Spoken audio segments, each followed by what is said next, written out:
जय हिंद दोस्तों, मैं एसके सर आप सभी मित्रों का सदाशिव कोचिंग क्लासेस के यूट्यूब चैनल पर हार्दिक स्वागत करता हूं। दोस्तों DElEd BTC second semester complete mathematics section के अंतर्गत दोस्तों आप सभी मित्रों के प्रीवियस ईयर के पेपर दोस्तों चल रहे हैं। आज की क्लास में दोस्तों प्रीवियस ईयर पेपर 2020 यानी कि 2020 में जो दोस्तों पेपर आ चुका है उस पेपर का दोस्तों आज आपको इस क्लास में सोल्यूशन देखने के लिए मिलेगा। दोस्तों यदि आप प्रीवियस ईयर के पेपर अच्छे से लगा लेते हैं, अच्छे से सॉल्व कर लेते हैं, तो दोस्तों आपकी प्रैक्टिस भी हो जाएगी कि मैं 1 घंटे में सभी प्रश्नों को कर पाऊंगा कि नहीं कर पाऊंगा। और दोस्तों आपको पेपर का पैटर्न भी पता चल जाएगा कि हाँ इसी टाइप के प्रश्न दोस्तों एग्जाम में पूछे जाते हैं। इसलिए दोस्तों जितने भी मैंने प्रीवियस ईयर के पेपर अभी तक आपको करा दिया सभी को बहुत अच्छे से लगाइए और सभी की बहुत अच्छे से प्रैक्टिस करिए। दोस्तों ध्यान से देखिएगा, आपके इस प्रीवियस ईयर पेपर में दोस्तों सभी पूरे जितने प्रश्न आते हैं सभी प्रश्नों को दोस्तों सॉल्व कराऊंगा विधिवत से। आप विधिवत से सॉल्व करिएगा। सबसे पहले दोस्तों वस्तुनिष्ठ प्रश्न आते हैं, फिर लघुत्तरीय प्रश्न, फिर दोस्तों क्या लघुत्तरीय प्रश्न। सबसे पहले दोस्तों देखते हैं वस्तुनिष्ठ प्रश्न। ठीक है, प्रश्न क्या दोस्तों एक है, कह रहा है आपसे एक त्रिभुज की भुजाएं 3 सेंटीमीटर 5 सेंटीमीटर और 8 सेंटीमीटर है तो त्रिभुज होगा। क्या कह रहा है, एक त्रिभुज है जिसकी भुजाएं 3 सेंटीमीटर है 5 सेंटीमीटर और 8 सेंटीमीटर। ध्यान समझिएगा दोस्तों, 3 सेंटीमीटर एक भुजा है, एक 5 सेंटीमीटर दोस्तों, एक 8 सेंटीमीटर है। दोस्तों जब भी आपको पहचानना होगा कि वह त्रिभुज कैसा होगा तो दोस्तों पहले देखिए क्या इनसे त्रिभुज बनना संभव है कि नहीं। जो आपको भुजाएं की मापे दे रखी, जो आपको भुजाओं की मापे दे रखी उनसे त्रिभुज बनना संभव है कि नहीं उसको सबसे पहले चेक करेंगे। देखिए यहाँ 3 या 5 है फिर 8 है। चेक करने का सबसे आसान तरीका क्या है, यदि कोई त्रिभुज दे रखा हो, जैसे मान लो त्रिभुज ये है हमारे पास ए बी और सी, तो दो भुजाओं का योग हमेशा तीसरी भुजा से बड़ा होना चाहिए। कैसे, जैसे a प्लस बी, देखिए A B plus B C greater than A C होना चाहिए। क्या A B plus B C greater than A C होना चाहिए, और ए बी प्लस का A C is greater than B C होना चाहिए, और भैया बी सी प्लस का C is greater than A B होना चाहिए। समझ रहे क्या, A B plus B C is greater than A C, फिर ए बी प्लस का A C is greater than B C, A फिर कितना बी सी प्लस का C A is greater than A B. ठीक, ये है तो त्रिभुज बनना संभव। देखिए ध्यान से जोड़ लेते, देखिए यदि मान लेते हैं कि इस त्रिभुज की ये 3 सेंटीमीटर है, ये हमारा कितना 5 सेंटीमीटर होगा, ये मान लेते हैं 8 सेंटीमीटर है, तो ए बी दोस्तों कितना, ए बी हमारा 3 हो गया। ए बी का पहली कंडीशन देखिए क्या संतुष्ट होती, ए बी हमारा 3 है तो 3 लिख लिया, और बी सी कितना दोस्तों हमारा 5, 3 प्लस 5 कितना होता है 8 होता है। और देखिए ये कितना ए बी 8 है, यानी कि यहाँ पर A B plus B C जो की वैल्यू जो है A B plus B C दोस्तों जो आपका है वह ए सी के बराबर आ रहा, और जबकि होना क्या चाहिए था इज ग्रेटर देन। यानी कि दोस्तों क्या पहली कंडीशन हमारी क्या हो रही, फुलफिल नहीं हो रही। इसमें पहली कंडीशन क्या हो रही है हमारी, इसको संतुष्ट नहीं कर रही, यानी कि इसमें क्या होगा त्रिभुज बनना ही संभव नहीं होगा। यानी कि ऑप्शन नंबर दोस्तों कौन सा है, चौथा ऑप्शन दोस्तों हमारा सही हो जाएगा। यानी कि त्रिभुज बनना ही संभव नहीं, पास पर त्रिभुज बनना नहीं होगा। समझ गए कि नहीं। आपको जब भी दे रखे हो 3 मापे दे रखी है, तीनों को दोस्तों कैसे सॉल्व करेंगे, दो भुजाओं का तीसरी भुजा से बड़ा हो रहा है तो दोस्तों त्रिभुज बनना संभव होगा। एक भी कंडीशन होती है जिसमें बड़ा नहीं हो रहा तो त्रिभुज बनना संभव नहीं होगा। देखिए यहाँ 3 प्लस 5 8 के बराबर, तो एक पहली कंडीशन में फेल हो गया। फिर देखिए 5 प्लस 8 13 होता है, 5 प्लस 8 13 देखिए छोटा आ रहा है कि नहीं, तो दोस्तों यह संभव हमारा त्रिभुज नहीं होगा। यानी प्रश्न संख्या पहले का ऑप्शन नंबर दोस्तों कौन सही होगा, चौथा सही होगा। अगला देखिए कह रहा निम्नलिखित संख्याओं में से प्राकृतिक संख्याएं। दोस्तों प्राकृतिक संख्या क्या होती है, जिनके द्वारा हम वस्तुओं को गिनते हैं। यानी कि प्राकृतिक संख्या दोस्तों कहां से प्रारंभ होती है, 1 से प्रारंभ होती है, 1, 2, 3, 4 ऐसे दोस्तों कहां जाती है अनंत तक जाती है। तो दोस्तों प्राकृतिक संख्या 1 से प्रारंभ होती है। देखिए पहला ऑप्शन 2 है, देखिए 2 है हमारी कैसी संख्या, प्राकृतिक संख्या, यानी दोस्तों हमारा पहला ही ऑप्शन मिल गया 2। √2 दोस्तों हमारी प्राकृतिक संख्या नहीं है। ठीक है, ये अपरिमेय संख्या है, 3.5 ऐसे दोस्तों हमारी हो जाएगी दशमलव संख्या है, और 0 दोस्तों हमारी कैसी पूर्ण संख्या कह सकते हैं ना। ठीक है, यानी कि ऑप्शन नंबर हमारा इसका पहला सही हो जाएगा। कह रहा निम्नलिखित में से कौन सी अपरिमेय संख्या नहीं है, परिमेय संख्या नहीं, यानी कि आपसे पूछा अपरिमेय संख्या। दोस्तों मैंने बताया था जहां पाई दिख जाए तो आंख बंद करके लगा दीजिए अपरिमेय संख्या। पाई में कैसी अपरिमेय संख्या, क्या परिमेय संख्या नहीं यानी कि अपरिमेय संख्या पूछ रहा हूं, और पाई दोस्तों हमारी अपरिमेय संख्या है। 22/7 दोस्तों हमारी परिमेय संख्या है, 0.69 है, इसको चेंज करेंगे दोस्तों क्या हमारा पी बार क्यू की फॉर्म में हो जाएगा, ये 5 बार √16 है, तो 16 का दोस्तों क्या वर्गमूल कितना होता है 4, 5/4 लिखा है, तो ये भी दोस्तों हमारी परिमेय संख्या हो जाएगी। यानी कि ये भी परिमेय, ये भी परिमेय, ये भी परिमेय, यही हमारी परिमेय संख्या है। ठीक है, निम्नलिखित में से सर्वसमिका है। क्या पूछा है? सर्वसमिका है।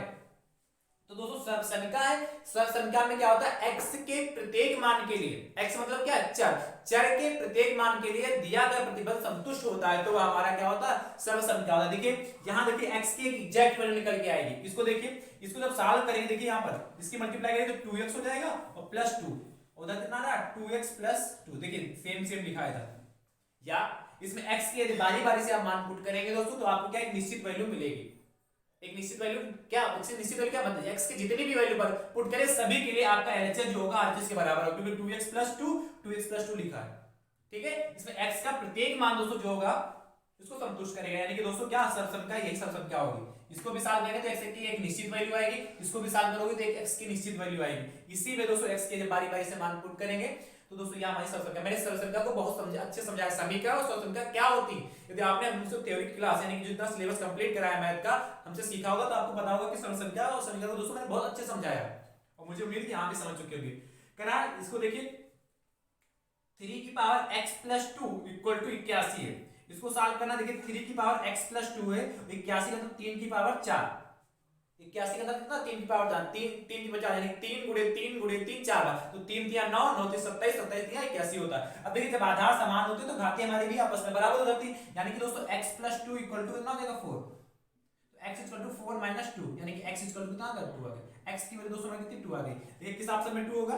पहला है दोस्तों, तो 2 होगा। तो आई होप मुझे उम्मीद है कि आपको सभी ऑब्जेक्टिव प्रश्न दोस्तों तो समझ में अच्छे से आ चुके होंगे। चलिए यदि हमारी कही हुई बात आपको समझ में आ रही दोस्तों तो वीडियो को ज्यादा से ज्यादा संख्या में शेयर जरूर करते रहें।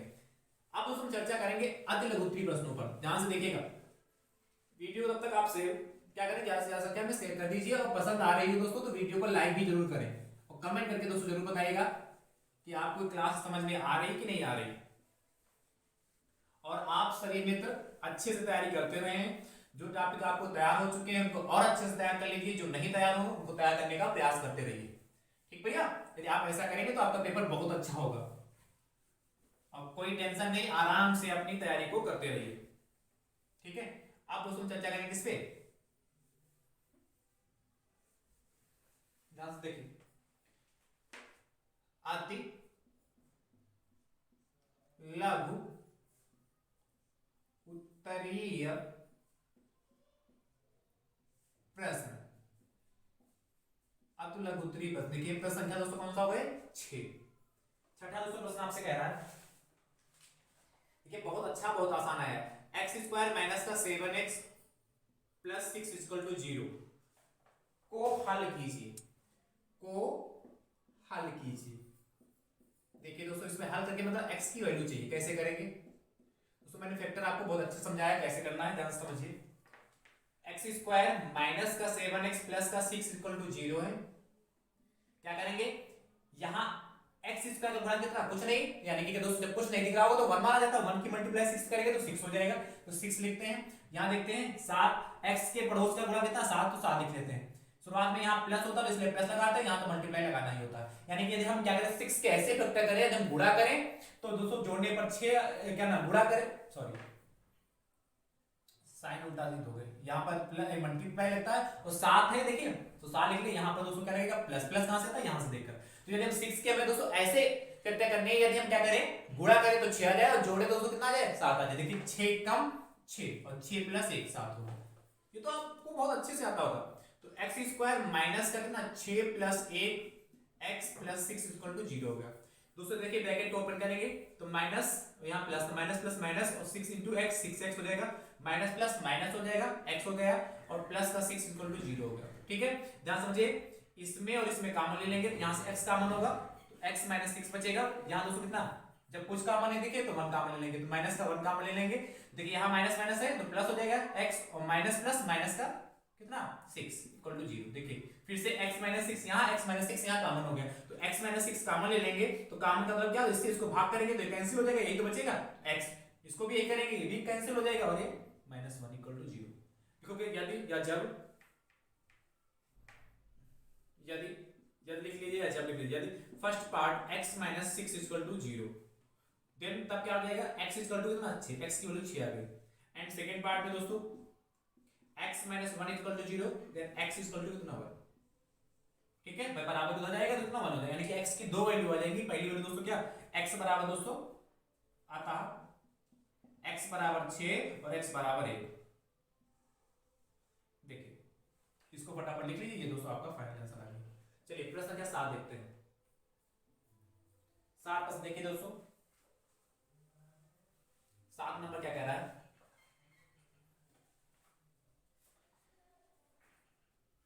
पांच पुस्तकों, बहुत आसानी की प्रश्न है, पांच पुस्तकों का मूल्य,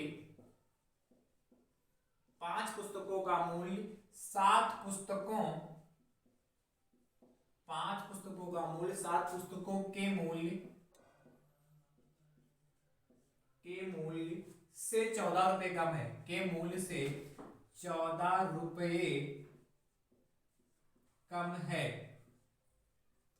आगे भाई आपसे कह रहा है एक पुस्तक का मूल्य बताइए, एक पुस्तक का, एक पुस्तक का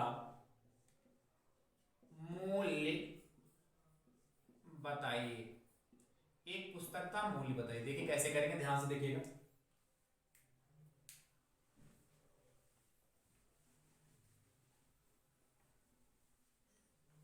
आपसे कह रहा है कि पांच पुस्तकों का मूल्य 7 पुस्तकों के मूल्य से 14 रुपए कम है, तो एक पुस्तक का मूल्य बताइए। दोस्तों मान लेंगे, माना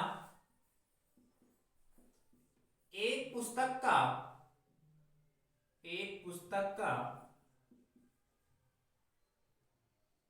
पुस्तक का मूल्य बराबर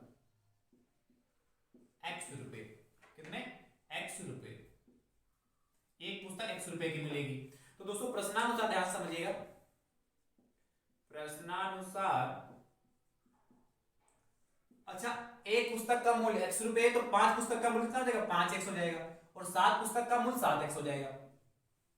जैसे एक पुस्तक 100, जैसे एक पुस्तक है 10 रुपए की, तो पांच पुस्तकें कितनी, 10 बचे 50, मल्टीप्लाई तो करते हैं, इसलिए यहाँ 5 की मल्टीप्लाई से कर दिया। समझ गए, कह रहा पांच पुस्तकों का जो मूल्य है 7 पुस्तकों के मूल्य से 14 रुपए कम, ये 14 रुपए कम है, इसलिए क्या करेंगे, इसमें हम 14 इधर जोड़ देते हैं तो ये हमारा बराबर लग जाएगा। समझ पाए कि नहीं, तो ध्यान समझिए, इस 5x को उठा के उधर ले जाएंगे तो 14 बराबर 7x माइनस का 5x हो गया, यानी कि 14 इक्वल टू इतना, 7x में से 5x जाएगा तो 2x, यानी कि x बराबर कितना 14/2, जो गुणे में खा जाएगा बटे में, तो 2 एकम 2 और 2 सती 14, x बराबर 207 आ गया। तो क्या लिखोगे, अतः क्या पूछा था, एक पुस्तक का मूल्य, अतः एक पुस्तक का मूल्य,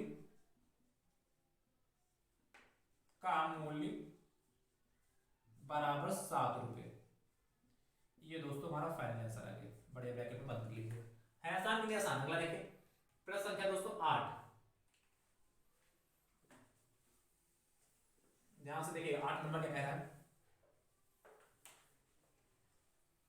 8 नंबर दोस्तों आपसे कह रहा है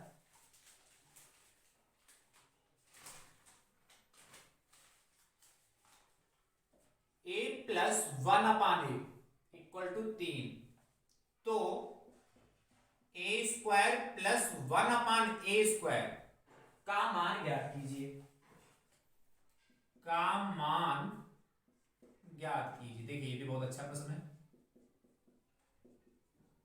कैसे करेंगे,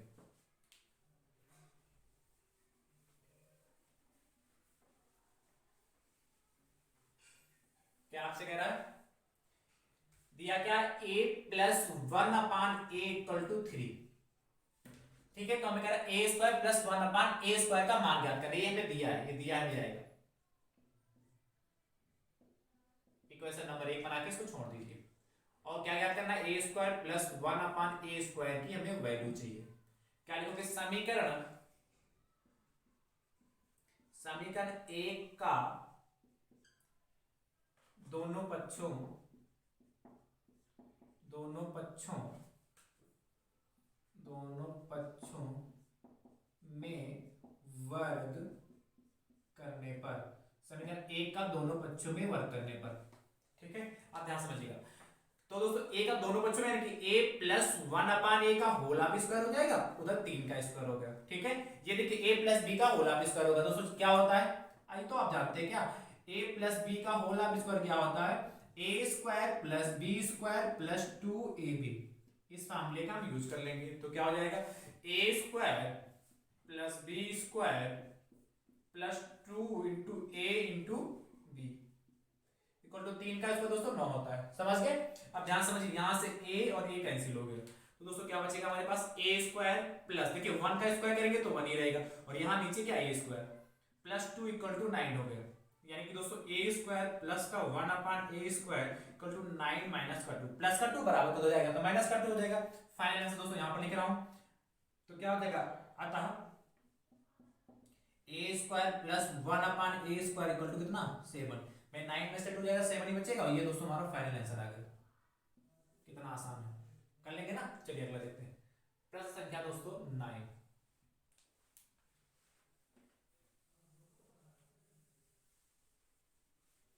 ध्यान से देखिए 9 नंबर क्या कह रहा है आपसे, एक बगीचे में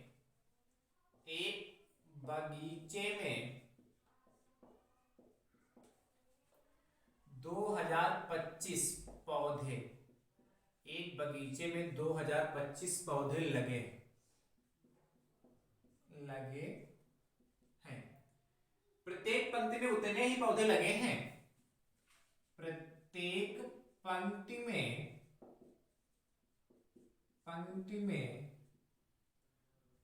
उतने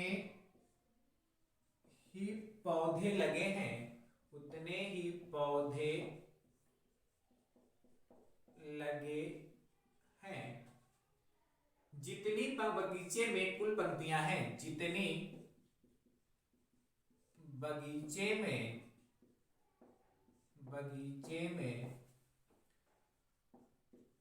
कुल पंक्तियां हैं।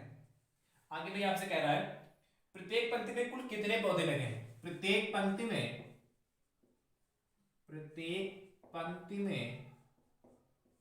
कुल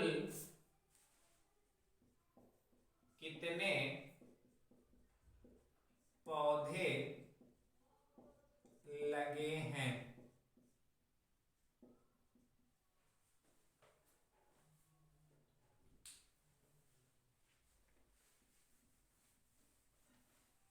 ध्यान समझिए कैसे करेंगे, क्या कह रहा है आपसे, कह रहा है एक बगीचे में 2025 पौधे लगे हैं, प्रत्येक पंक्ति में उतने ही पौधे लगे हैं जितनी बगीचे में कुल पंक्तियां, तो प्रत्येक पंक्ति में कुल कितने पौधे लगे, मान लेते हैं, माना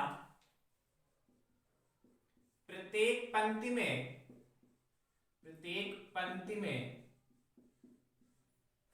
में कुल पौधे बराबर x, और आपसे ये भी कहा कि प्रत्येक पंक्ति में उतने ही पौधे लगे जितनी बगीचे में कुल पंक्तियां, यानी कि जितने एक पंक्ति में पौधे लगे हैं उतने ही पंक्तियां बगीचे में, तो क्या हो जाएगी, पंक्तियों की संख्या, प्रत्येक पंक्ति में कुल पौधे बराबर x, तो पंक्तियों की संख्या कितनी हुई, पंक्तियों की संख्या बराबर दोस्तों कितना हो जाएगा, x हो जाएगा। तो क्या कुल पौधे बराबर अब कुल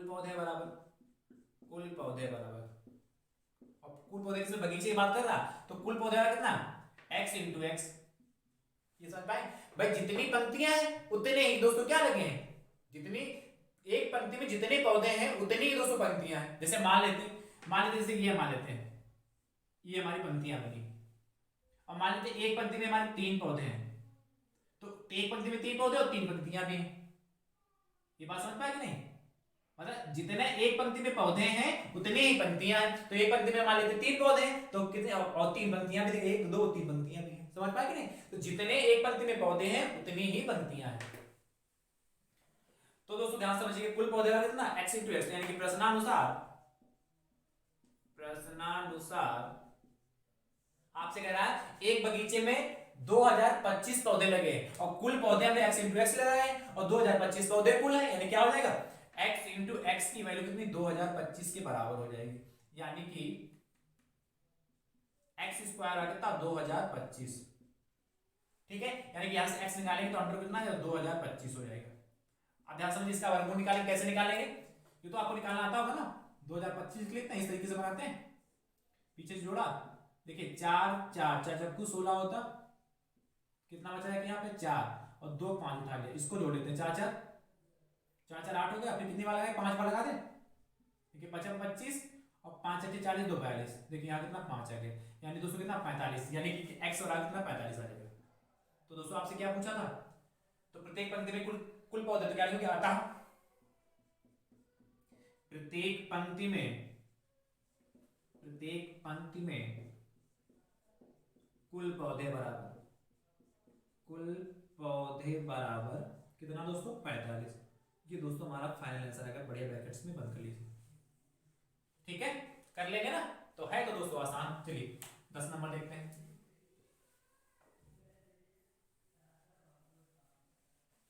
10 नंबर क्या कह रहा है आपसे,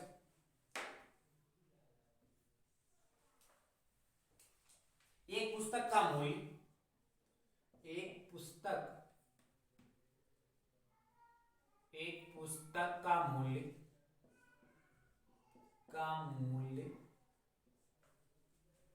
5x² प्लस का 2x प्लस का 1 है। इसी प्रकार की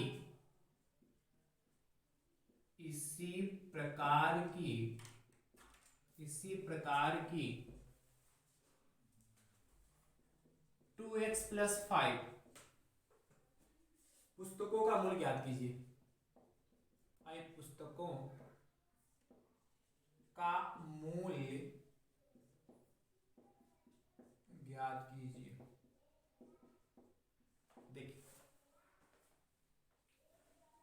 ये भी दोस्तों बहुत ही आसान प्रश्न है।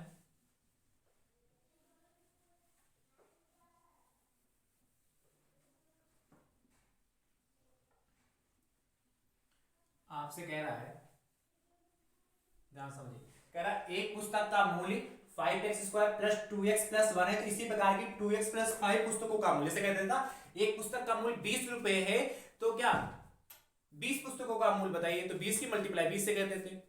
या कहता है एक पुस्तक का मूल्य 20 रुपए है, तो 25 पुस्तकों का मूल्य बताइए, तो 20 की मल्टीप्लाई 25 से कर देते। इसी प्रकार जब एक पुस्तक का मूल्य इतना है, तो इतनी पुस्तकों का मूल्य कितना होगा, तो इसकी मल्टीप्लाई इससे कर देंगे। तो क्या लिखोगे, एक पुस्तक का मूल्य बराबर दिया है, क्या दिया है, एक पुस्तक का मूल्य बराबर मूल्य बराबर 5x² प्लस 2x प्लस 1, इसीलिए कितना 2x प्लस 5 पुस्तक का मूल्य बराबर एक पुस्तक का मूल्य कर लीजिए,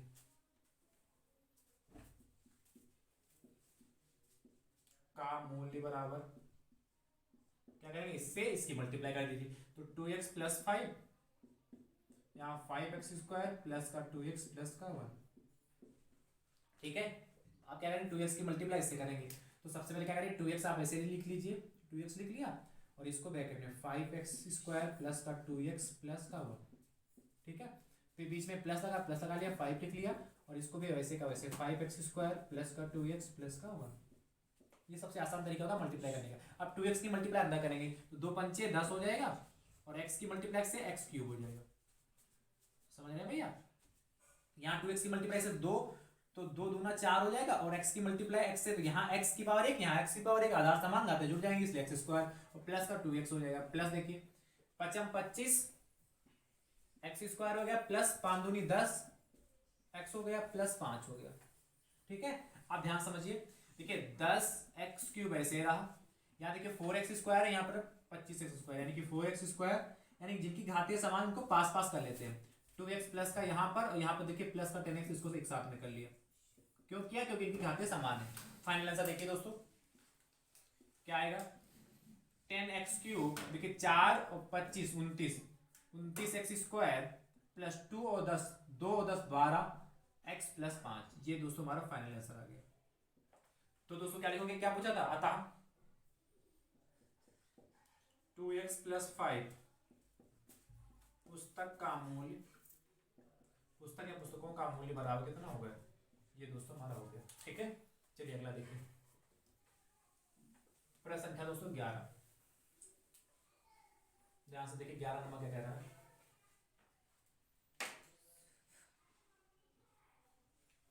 ध्यान समझिएगा, आपसे कह रहा है माइनस का 1/2 तथा 5/4 के मध्य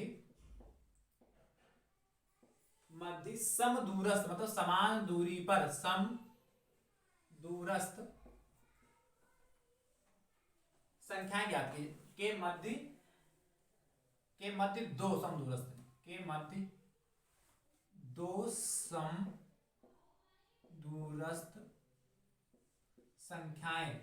समदूरस्थ संख्याएं ज्ञात कीजिए। देखिए इसको कैसे करेंगे, बहुत ध्यान से देखिएगा। एक नंबर में 200 प्रश्न पूछा गया है, एक नंबर ये वैसे 2 नंबर में कम से कम होना चाहिए।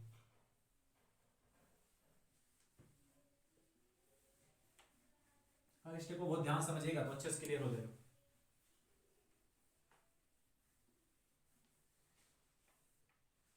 क्या कह रहा है, माइनस का 1/2 तथा 5/4 के मध्य दो समदूरस्थ संख्याएं ज्ञात करनी। दोस्तों क्या लिखेंगे, माइनस का 1/2 तथा 5/4 दो संख्याएं दे रखी, इनके मध्य में दो समदूरस्थ संख्याएं चाहिए। पहले स्टेप में दोस्तों देखिए स्टेप बाय स्टेप करेंगे। स्टेप फर्स्ट में दोस्तों करेंगे हर समान। क्या करेंगे, हर समान। जो संख्याएं दे रखी उनके हर समान करेंगे। कैसे करेंगे हर समान, इन दोनों का एलसीएम लेंगे तो देखिए 2 और 4 का एलसीएम दोस्तों क्या आ जाएगा, हर समान हमें करना है तो 2 4 का एलसीएम दोस्तों 4 ही तो आएगा, यानी कि हमें यहाँ कितना 4 लाना है, किसी तरीके से 4 लाना है। 4 कैसे आएगा, जब इसको 2 से ऊपर मल्टीप्लाई करें 2 से भाग कर दें, यानी कि -1 की मल्टीप्लाई 2 से करेंगे तो -2 हो जाएगा। और इसको क्या करेंगे 2 से करेंगे 2/4 और तथा 5/4। इतनी बात क्लियर होगी। क्या क्या, माइनस का 2/4 यहाँ 5/4 हो गया। अब दोस्तों में दूसरे स्टेप में क्या करना है, स्टेप नंबर सेकेंड में दोस्तों ध्यान से देखिएगा। स्टेप सेकेंड में दो समदूरस्थ रेखाएं दो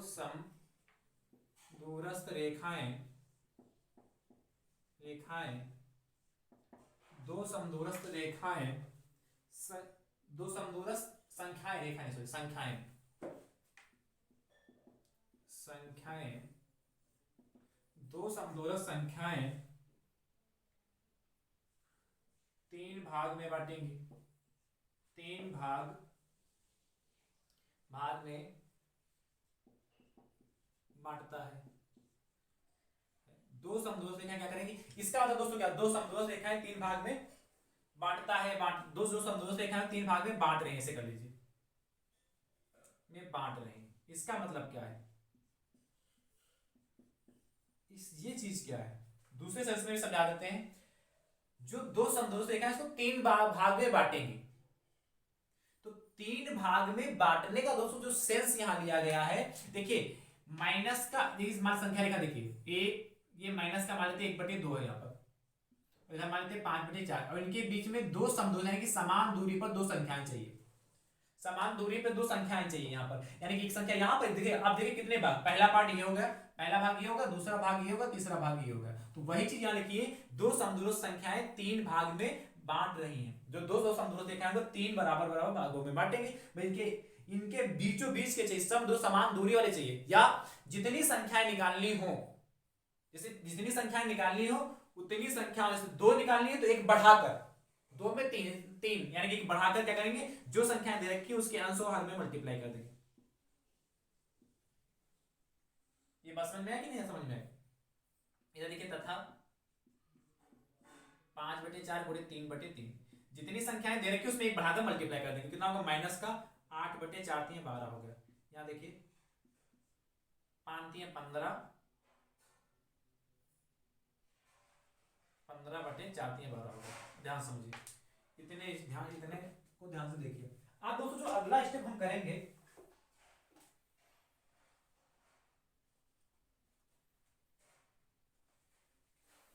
ठीक है, इतनी बात क्लियर हो गई। थर्ड स्टेप देखिए, थर्ड स्टेप में दोस्तों जो हम करेंगे, अंशों का अंतर करेंगे। क्या करेंगे, अंशों का अंतर करेंगे, जो अंश है उनका अंतर कर लेंगे। कैसे दोस्तों करेंगे, देखिए दो, ये 8 होगा, 6 होगा, दो तिया 6 होगा तो 6 होगा, और यहाँ 4 तिया 12, ठीक है। अंशों का अंतर मतलब, अंतर का मतलब होता है बड़ी संख्या से छोटी संख्या घटाना। तो बड़ी संख्या दोस्तों हमारी कितनी यहाँ पर 15 है, और 15 में से दोस्तों क्या करेंगे 6 को घटा देंगे, तो माइनस लगाएंगे और 6 को घटा देंगे, यानी दोस्तों हमारा कितना आ जाएगा 15, और माइनस माइनस कितना प्लस का 6, यानी कि 21 आएगा। और जो 21 आया दोस्तों इसको क्या करेंगे, 21 को दोस्तों हम क्या करेंगे 3 से भाग करेंगे, और 3 वाला कहां जो दो समूहों से एक है 3 से बांटती है इसको, 21 को क्या करेंगे 3 से भाग करने पर। स्टेप नंबर 4, स्टेप 4 में दोस्तों क्या करेंगे 21 को 3 से भाग करने पर, देखिए एक नंबर में प्रश्न है, 2 नंबर में कम से कम होना चाहिए था। 21 को 3 से भाग करने पर तो 21 बटे 3 कर देंगे, तो 3 एकम 3, 3 7 21, यानी कि 7 आ जाएगा। अब जो ये 7 आएगा, स्टेप नंबर अंतिम स्टेप है दोस्तों, 5 स्टेप में 7 साल हुआ स्टेप नंबर जो। तो दोस्तों स्टेप 5 में क्या करेंगे, अब ध्यान से समझिएगा, जो माइनस का 6/12 जो पहली संख्या आई थी माइनस की 6/12, ठीक है, इसमें जो भाग करने पर स्टेप नंबर 4 में जो हमारा भागफल आया, या दोस्तों इसके अंश में जोड़ देंगे, तो दोस्तों कितना आ जाएगा माइनस का 6 प्लस का 7 करने की 1/12 हो जाएगा। क्लियर होगा। और दोस्तों जो 1/12 आया है, इस 1/12 में दोस्तों पुनः दोस्तों जो यह 7 है ये इसमें ऐड कर देंगे, यानी कि दोस्तों 1 और 7 कितना 8/12 हो गया। तो यानी कि दोस्तों माइनस का 1/2 तथा 5/4 के मध्य दो संख्या कितनी होगी 1/12 और 8/12। या दोस्तों उसको छोटा करना चाहे तो कर सकते कितना, 2 से कटेगा, 2 चक्कू 8 और 2 छाक, या 4 से डायरेक्ट काटे ना, 2 से क्या काटे 4 से काट ले, तो 4 दूनी 8 और 4 तिया 12, तो दोस्तों छोटा कर ले 2/3 आ जाएगा। तो चाहे 8/12 लिखिए या 2/3, तो क्या लिखोगे अतः फाइनल आंसर, अतः माइनस का 1/2 तथा 5/4 के मध्य दो समदूरस्थ संख्या बराबर कितनी 1/12 तथा 2/3। ये दोस्तों हमारा फाइनल आंसर है। दोस्तों इस क्वेश्चन को बहुत अच्छे से तैयार कर लीजिएगा, हो सकता है इसी टाइप का दोस्तों प्रश्न इस बार आपको देखने के लिए मिल जाए। तो थोड़ा दोस्तों क्या है, आप समझे नहीं होंगे तो लगाना थोड़ा डिफिकल्ट हो जाएगा, इसलिए दोस्तों अच्छे से हर स्टेप को समझिएगा और लगा लीजिएगा। अब दोस्तों चर्चा करते हैं लघु उत्तरीय प्रश्नों पर। किस पे चर्चा करते हैं, लघु उत्तरीय प्रश्न। अति लघु तो हो गए, अब प्रश्न संख्या दोस्तों 12 देखते हैं, ध्यान से देखिए 12 नंबर, ध्यान से देखिएगा 12 नंबर दोस्तों आपसे कह रहा है, बहुत ही आसान प्रश्न है, x की पावर 4y माइनस x की पावर 4y माइनस xy की पावर 4 का गुणनखंड ज्ञात कीजिए, का गुणनखंड ज्ञात कीजिए। देखिए कितना छोटा प्रश्न कितना आसान है, ये 2 नंबर में दोस्तों आपसे पूछा गया। कैसे करेंगे ध्यान से देखिएगा, है दोस्तों बहुत ही आसान ये।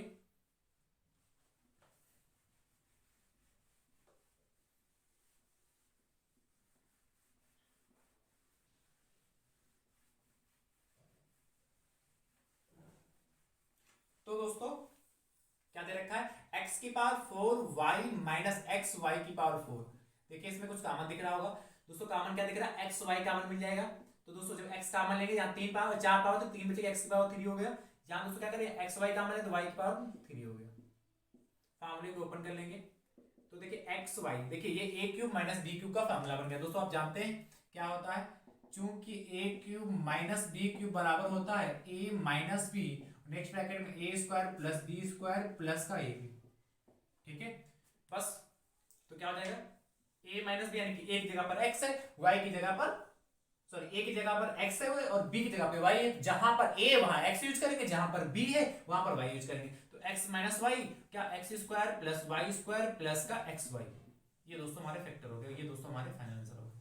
कितना आसान है कि नहीं, 2 नंबर देखिए जाएगा, कितना आप करेंगे 13 नंबर देखिए, 13 नंबर दोस्तों आपसे कह रहा है एक वर्गाकार मैदान की भुजा, एक वर्गाकार मैदान की एक भुजा 28 मीटर लंबी, 28 मीटर लंबी है। मैदान कैसा वर्गाकार है, स्क्वायर शेप में। फिर आगे कहता है यदि मैदान के अंदर चारों ओर, यदि मैदान के अंदर, मैदान के अंदर, अंदर पर विशेष फोकस करिएगा, अंदर चारों ओर, मैदान के अंदर चारों ओर 2 मीटर चौड़ा रास्ता, 2 मीटर चौड़ा रास्ता पैदल चलने के लिए छोड़ा गया है। चौड़ा रास्ता पैदल चलने के लिए छोड़ा गया है, छोड़ा गया है। आगे कह रहा है दोस्तों तो आपसे, तो शेष मैदान का क्षेत्रफल बताइए। तो शेष मैदान का क्षेत्रफल बताइए, क्षेत्रफल बताइए। देखिए कितना आसान प्रश्न है।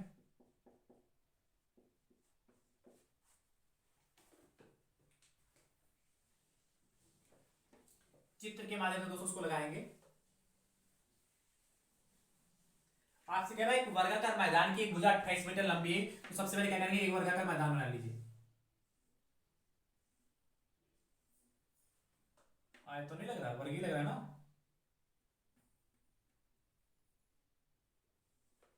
ये एक वर्गाकार मैदान हो गया, जिस नाम दे देते हैं ABCD, जिसकी एक भुजा दोस्तों 28 मीटर है।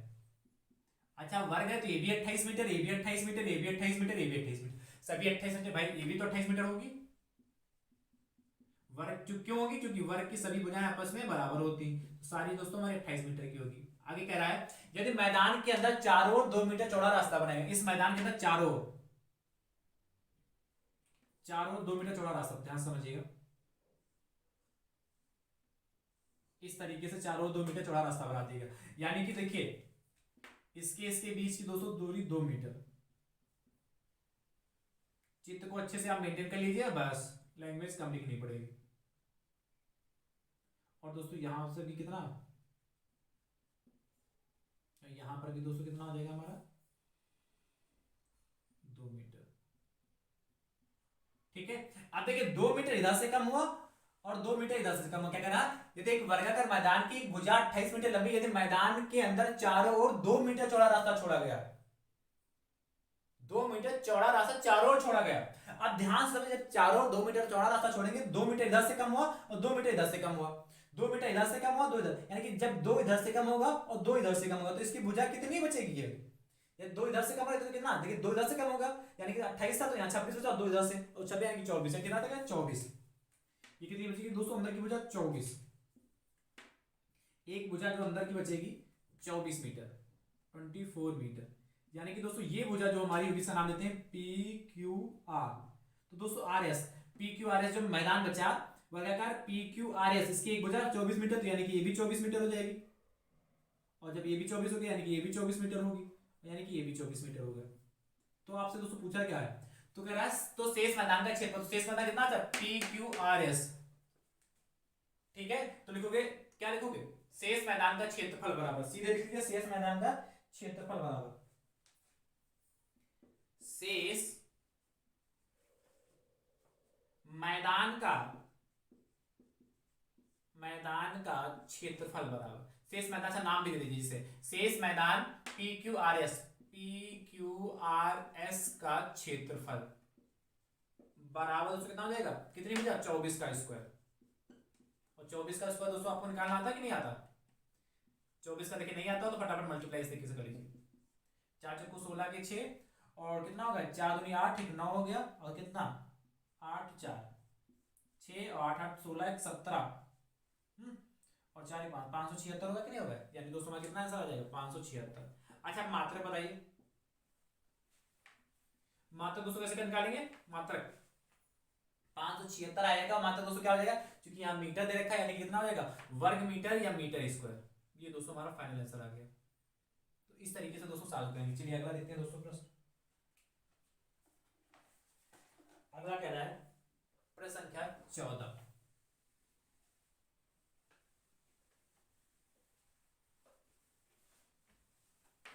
चौदह नंबर देखिए, 14 नंबर दोस्तों आपसे कह रहा है दो समरूप त्रिभुजों, दो समरूप त्रिभुजों के परिमाप क्रमशः 40 सेंटीमीटर तथा 50 सेंटीमीटर है। 40 सेंटीमीटर तथा 50 सेंटीमीटर है। आगे आपसे कह रहा है पहले और दूसरे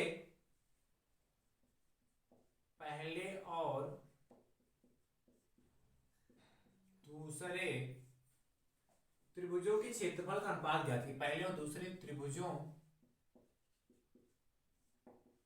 के क्षेत्रफलों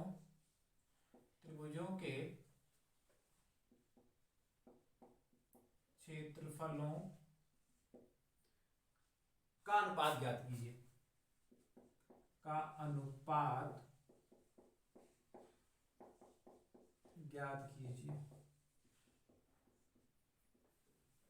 ठीक है,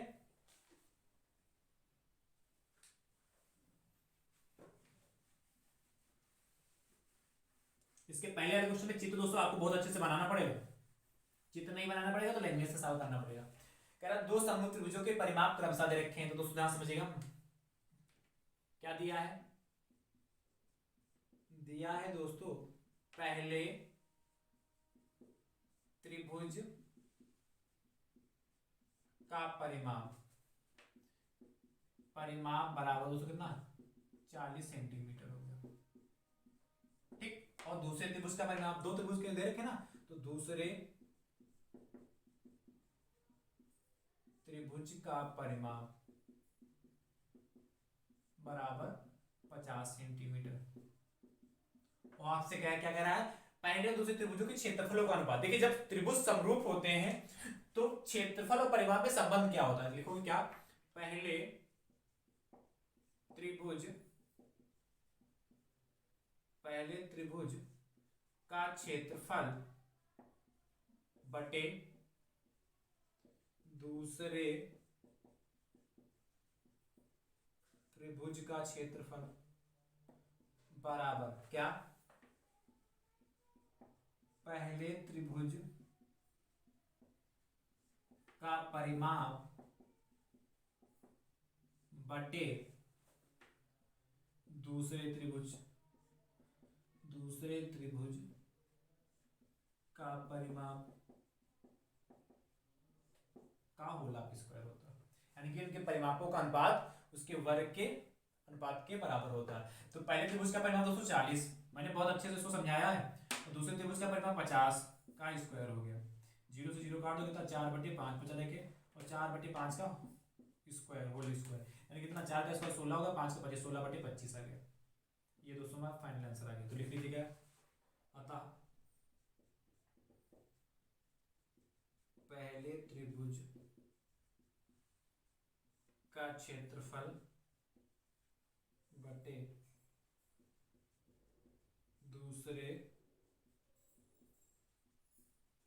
त्रिभुज का क्षेत्रफल, पहले त्रिभुज का क्षेत्रफल बटे दूसरे त्रिभुज का क्षेत्रफल। ठीक है, या इस तरह के, अतः पहले त्रिभुज का क्षेत्रफल और दूसरे त्रिभुज के क्षेत्रफल का अनुपात बराबर 16:25। इस तरीके से दोस्तों सॉल्व करेंगे। चलिए अगला देखते हैं प्रश्न संख्या दोस्तों 15।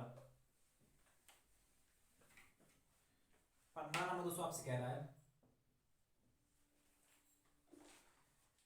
671, 781 एवं 1441 का भाग विधि से मासा ज्ञात कीजिए। का भाग विधि से मासा ज्ञात कीजिए। ये तो गलत कतई नहीं होना चाहिए, है तो आसान ना, भाग से याद करना है। कैसे करेंगे?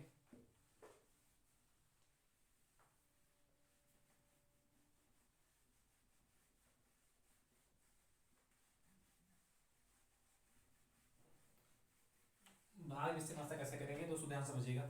जब भी हमें इस तरीके से 671, 781 एवं 1441 का भाग विषय मासा, भाग विधि से मासा निकालना होगा तो क्या करेंगे, ध्यान समझिए। 671 लिख लेंगे, 781 कर लेंगे, बात साफ देखिए। 671 एक बार जाएगा तो जीरो बचा देखिए, यहाँ पर एक बचा देखिए, यहाँ पर एक, 110 हो गया। जो हमारा शेष वाला है उसको क्या बना लेंगे, भाजक बना लेंगे। और जो हमारा भाजक, जो यहाँ पे भाजक बना लेंगे, जो भाजक था उसको क्या बनाएंगे, भाज्य। कितनी बार जाएगा दोस्तों, 6 बार। 0 6 6 कितना आ जाएगा, 1 1 और 110 हो गया, यानी कितनी बार जाएगा, 10 बार। कहानी। अब दोस्तों जो हमारा 11 है कि इस 11 से क्या करेंगे, जो अगली संख्या होती है ना 14 441, इसको भाग करेंगे। ध्यान समझिए, 11 एकम 11, यहाँ 3 बचा 34 और 11 33 हो गया, यहाँ 1 बचा, इसको 1 11 11 एकम 11। देखिए पूर्णतः घट गया जाके, यानी दोस्तों हमारा क्या होगा, मासा 11। अतः 671, 781 एवं 1441 का मासा बराबर 11। ठीक है, अगला प्रश्न संख्या 16।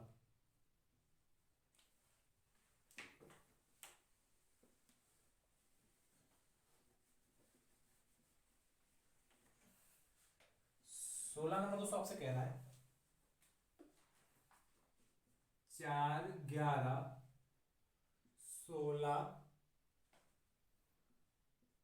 15 12 5 7 9 और 10 की माध्यिका याद कीजिए, की माध्यिका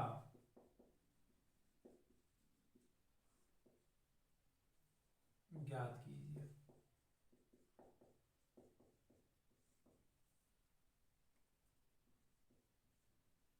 कैसे करेंगे,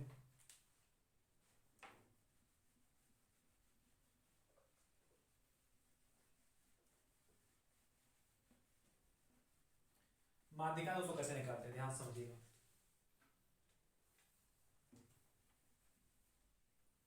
आप घबराइएगा नहीं कि सर ये कहाँ से प्रश्न आ रहे हैं, आप लगा लीजिएगा और आपको जितना मैंने सिखाया उसको अच्छे से पढ़ के जाएगा। ठीक है, और ये भी एक बार देख लीजिएगा।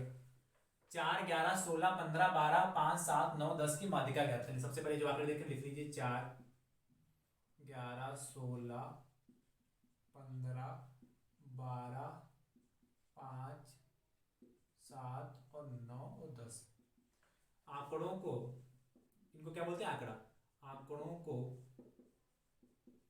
आंकड़ों का आरोही क्रम, या आंकड़ों को आरोही क्रम में लिखने पर, ऐसे आंकड़ों को आरोही क्रम में लिखने पर क्या करेंगे, इनको आरोही क्रम मतलब असेंडिंग ऑर्डर में लिखेंगे। सबसे छोटा कौन सा है, 4 ही है, जो हो जाएगा उस पर टिक लगा देते हैं। पहले सबसे छोटा 4 होगा, 4 के बाद 7 हो गया, 7 के बाद 9 हो गया, 9 के बाद 210 हो गया, 10 के बाद 211 हो गया, 11 के बाद 12 हो गया, 12 के बाद 15 हो गया और 15 के बाद 16 हो गया। गिन लीजिए ऊपर कितने हैं, 2 2 2 4 2 6 2 8 1 9 है, 2 2 4 2 6 2 8 ही है, 1 2 3 4 5 6 7 8 कौन सा छूट गया, देखिए देखिए 4 हो गया क्या, अच्छा 5 छूट गया, 4 और 5। देखिए गिनने से कितना आराम रहता है। देखिए यहाँ 2 2 4 2 6 2 8 1 9 है, यहाँ 2 2 4 2 6 2 8 1 9, अब 9 एक छूट गया था। देखिए n बराबर दोस्तों यहाँ 9 आएगा। 9 वैसे दोस्तों हमारी विषम संख्या है, विषम संख्या है। और जब दोस्तों विषम संख्या होती है तो माध्यिका कैसे निकालते हैं, माध्यिका बराबर, माध्यिका का दोस्तों जो फार्मूला होता है n+1/2 वहां पर। ठीक है, देखिए n बड़ा कितना है, यहाँ पर 9 है, तो क्या करेंगे 9 + 1/2 वहां पर। 9 का मतलब दोस्तों 10/2, देखिए 2 × 2 5 5 वहां पर कि दोस्तों क्या पांचवा पद। और दोस्तों पांचवें पद 16 से गिने 1 2 3 4 5 यानी कि 10। भाई देखिए 1 2 3 4 5 5 नंबर में दोस्तों क्या आ रहा है 10 आ रहा है तो 10 हो जाएगी माध्यिका। अतः माध्यिका बराबर 10। ये दोस्तों हमारा फाइनल आंसर आ गया। ठीक है, अगला देखिए 17 नंबर क्वेश्चन।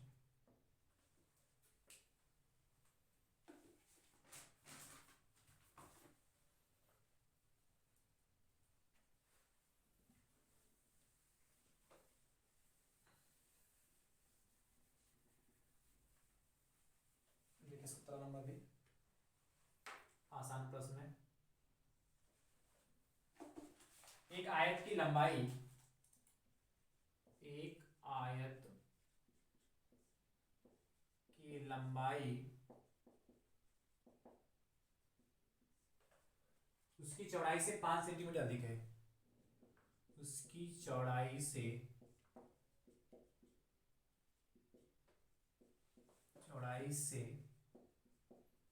5 सेंटीमीटर अधिक है।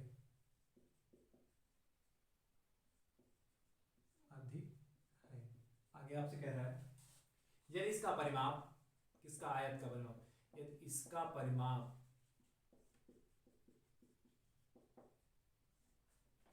26 सेंटीमीटर हो तो आयत की लंबाई ज्ञात कीजिए। तो आयत की लंबाई ज्ञात कीजिए। ध्यान समझिए।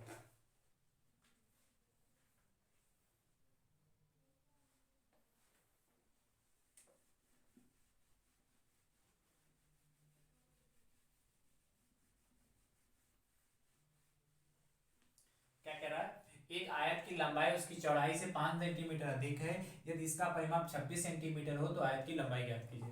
दोस्तों क्या लिखोगे, माना आयत की चौड़ाई, आयत की चौड़ाई x सेंटीमीटर, कितनी x सेंटीमीटर मान लेंगे। तो दोस्तों आयत की चौड़ाई को कहां से लिखते हैं, b से लिखते हैं, तो b बराबर x मान लेते हैं। तो आयत की लंबाई क्या हो जाएगी, आयत की लंबाई, लंबाई को इंग्लिश में क्या लेंथ कहते हैं, इसलिए l से लिखते हैं। l बराबर दोस्तों कितनी, कह रहा एक आयत की जो लंबाई उसकी चौड़ाई से 5 सेंटीमीटर अधिक, से चौड़ाई को हमने x मान लिया, तो लंबाई चौड़ाई से 5 सेंटीमीटर अधिक है, इसलिए x + 5 सेंटीमीटर। ये चीज समझ में आ गई कि नहीं दोस्तों। दे इसका परिमाप दे रखा है, परिमाप कितना, इसका परिमाप आयत का, तो आयत का परिमाप बराबर क्या दे रखा है आपको, 26 सेंटीमीटर। ठीक दोस्तों, तो आप जानते हैं आयत का परिमाप क्या होता है, आयत का परिमाप बराबर क्या होता है, 2 ब्रैकेट में लंबाई प्लस चौड़ाई होता है। तो दोस्तों आपको आयत का परिमाप दे रखा कितना, 26, दो लंबाई कितनी दोस्तों आपकी x हो गई, चौड़ाई कितनी, नहीं लंबाई दोस्तों x + 5 है और चौड़ाई दोस्तों कितनी आपकी x हो गई। सॉल्व कर लेते हैं, दो को इसके बट्टे में लाएंगे तो 26/2 = x + x ना 2x + 5 हो गया। काट लेते हैं, 2 1 कम 2 2 कम 2 2 3 से 13 आ गया, तो 13 बराबर 2x + 5, 5 उठा के इधर ले आएंगे तो 13 - 5 = 2x। इसका इधर सॉल्व कर दें तो 13 में से 5 गया 8 बराबर 2x, यानी कि x बराबर दोस्तों 8/2, यानी दोस्तों 2 1 कम 2 2 चक्कू 8, यानी कि x बराबर 4 सेंटीमीटर। x की वैल्यू 4 सेंटीमीटर, या x बराबर 4 खाली लिख लेते हैं।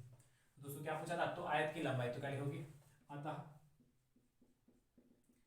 आयत की लंबाई बराबर, देखिए कितनी है लंबाई, x + 5, तो x की वैल्यू 4 आई, तो 4 + 5 बराबर 9 सेंटीमीटर। ये दोस्तों हमारा फाइनल आंसर है। ठीक है, कर लेंगे ना। अंतिम प्रश्न देखते हैं दोस्तों, 18 नंबर।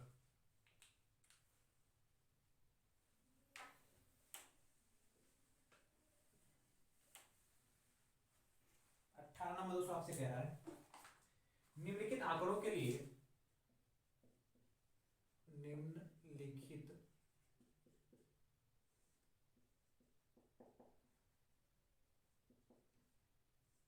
आंकड़ों के लिए 5 का वर्ग अंतराल, 5 का वर्ग अंतराल,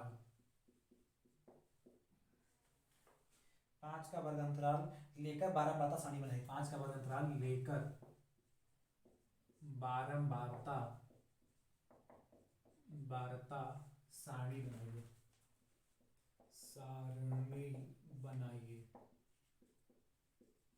कैसे करेंगे दोस्तों ध्यान समझिए।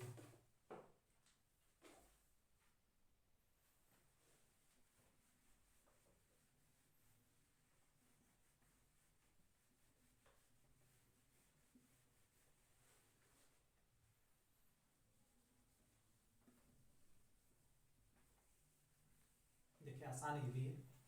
क्या कह रहा है, निम्नलिखित आंकड़ों के लिए 5 का वर्ग अंतराल लेकर बारंबारता सारणी बना। आंकड़े दोस्तों क्या लिखे ध्यान समझिएगा।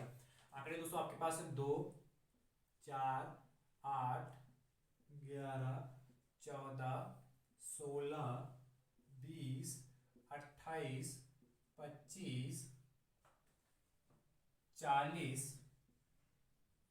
30 और 48।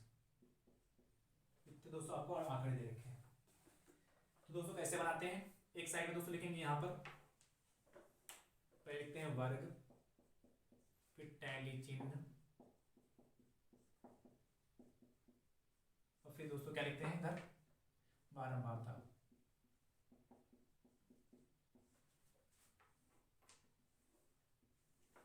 देखिए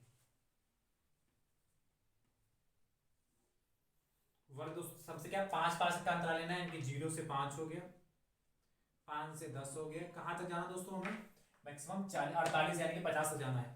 तो 10 से 15, 15 से 20, 20 से 25, 25 से 30, 30 से 35, 35 से 40, 40 से 45 और 45 से 50। ठीक है, यहाँ तक दोस्तों हमारा पहुंच गया। देखिए ये टेबल दोस्तों हमारी यहाँ तक हो गई। ठीक है, अब देखिए ध्यान समझिए, 0 से 5 के बीच में कितने हैं, कितनी बार आया 0 से 5 में, देखिए 2 और 4 ऐसे अगर 2 आए 0 से 5 के बीच में, तो इसकी टैली चिन्ह भी साथ में बना लेते हैं, यानी कि टैली चिन्ह इस तरीके से बन जाएगा। ठीक है, फिर देखिए 5 से 10 के बीच में देखिए सिर्फ 8 आया ना, और आगे तो कहीं है नहीं, यानी कि 5 से 10 के बीच में 1 आ रहा, और दोस्तों टैली चिन्ह हमारा 1 ही बन गया। 10 से 15 के बीच में देखिए 11 और 14 दो ही तो आएंगे, 10 से 15 के बीच में, यानी कि यहाँ पे कितना आ जाएगा 2 आ जाएगा, टैली चिन्ह हमारे ये बन जाएंगे। फिर देखिए 15 से 20 के बीच में देखिए 16 सिर्फ आएगा, और तो कोई आएगा नहीं, तो 16 आएगा यानी कि 1 आएगा, तो 1 यहाँ पे लिख लेंगे और टैली चिन्ह दोस्तों हमारा आएगा। 20 से 25 के बीच में देखिए 20 ही सिर्फ आ रहा, 25 नहीं आएगा, 25 अगले में, तो 20 से 25 में सिर्फ 220 आया देखिए, तो ये हो गया। और 25 से 30 के बीच में देखिए 25 से 30 के बीच 28 और 25 दो आएंगे, यानी दोस्तों यहाँ पर ये 2 हो गया, यहाँ पर 2 टैली चिन्ह बन गए। और 30 से 35 के बीच में देखिए 30 से 35 के बीच में 30 से 35, तो 30 से 35 में तो सिर्फ 30 शामिल होगा ना, और तो कोई है नहीं, तो 30 का दोस्तों 1 बन गया यहाँ पर। ये दोस्तों हमारा कितना हो गया, 1 यहाँ बना दिया, 1 दोस्तों हमारा टैली चिन्ह हो गया। 35 से 40 के बीच में है, 35 से 40 के बीच में देखिए 35 से 40 के बीच में कोई नंबर नहीं है, दोस्तों यहाँ पे कितना 0, तो यहाँ पर भी दोस्तों इसका टैली चिन्ह होता है नहीं, इसलिए छोड़ देंगे। 40 से 45 के बीच में देखिए 40 से 45 यानी 40 भी आएगा दोस्तों, 40 आएगा ना इसमें, 40 तो देखिए 40 है ना, तो 40 दोस्तों 1 बार आ गया, दोस्तों टैली चिन्ह 1 हो गया। और 45 से 50 के बीच में देखिए 48 आ रहा है, यानी कि 1 यहाँ पर आ गया और एक टैली चिन्ह 1 यहाँ पर। अब इन दोस्तों को जोड़ लीजिए, देखिए 2 1 3, 2 1 3, 3 2 5, 1 6, 1 7, 2 9, 1 10, 1 11, 1 12, टोटल दोस्तों जोड़ने पे 12 आता है। क्या ये देखिए 12 ही आंकड़े हैं, 1 2 3 4 5 6 7 8 9 10 11 12, यानी दोस्तों ये हमारा जो कुल आंकड़े दोस्तों 12 हैं। इस तरीके से दोस्तों क्या जब भी आपसे 12 बारह सारणी कहेगा तो दोस्तों बना लेते हैं। तो आई होप, मुझे उम्मीद है कि आज का दोस्तों जो प्रीवियस ईयर पेपर जो मैंने आज कराया है 2020 वाला, वो आपको अच्छे समझ में आया होगा। दोस्तों अच्छे से लगा लीजिए, घबराइएगा नहीं, सिर्फ पेपर कठिन है, आप इसको अच्छे से लगा लीजिए। ठीक है, जब बार बार प्रैक्टिस करेंगे समझ में आएगा, और जितना मैंने आपको पढ़ा रखा आप उसको अच्छे से पढ़ते रहिए। ठीक है, पेपर आपका बहुत अच्छा होगा। तो मुझे उम्मीद है आज का जो मैंने पेपर कराया आपको अच्छे समझ में आया होगा। दोस्तों जब समझ में आया है तो वीडियो को दोस्तों लाइक जरूर करिएगा, और ज्यादा से ज्यादा संख्या में जरूर शेयर करें, जिससे आपके अदर भाई बहन भी इस वीडियो से जुड़ सकें और अपनी तैयारी को बेहतर कर सकें। ठीक दोस्तों, थैंक यू सो मच दोस्तों, राधे राधे दोस्तों।